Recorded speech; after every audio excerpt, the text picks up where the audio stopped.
What's happening, YouTube? Cowboy here, and today we're going to take an inside look at Shadow of Mordor. So I got a chance to play it for about 2 hours at E3 this year, and then on top of that, WB sent me some footage to work with, so decided I'd put a quick video together, showing off some of the combat while we talk about the mechanics of the game.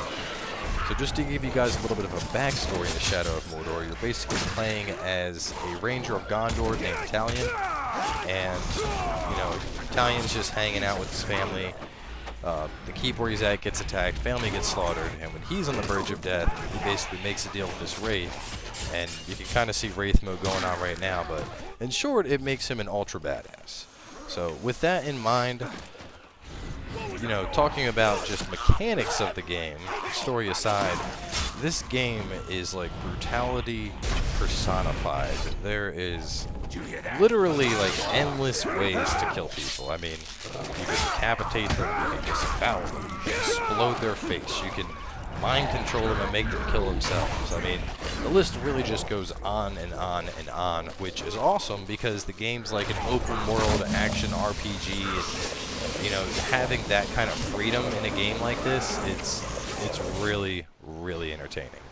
So, I mean, just looking at the combat here, you can see a bunch of different things going on. Like right here, we're able to use environmentals to, kick battles off. You can shoot fires and hornet's nest and explosive barrels.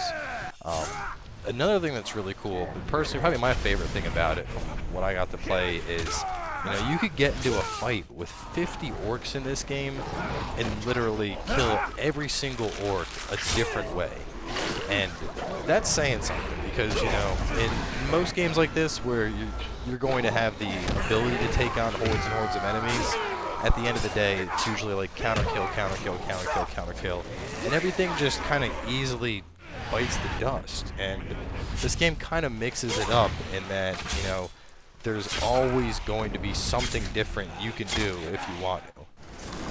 So, I mean, that being said, it was, really fun playing it. I actually ended up completely missing my appointment to play Batman Arkham Knight because I was so absorbed in Shadow of Mordor when I was at the WB booth. So I think that alone pretty much probably says more about the game than anything else I've really had a chance to say so far. But before we wrap things up, I want to take a quick moment to tell you guys about the Nemesis system. So this is the new system that's been developed in place just for this game, and in short, the way that it works is the enemies will dynamically update their AI based on your actions. So if I was to be, riding around on a war beast and I killed one of the generals with that, but his lieutenant escaped, the next time I encounter that lieutenant, he's going to remember that.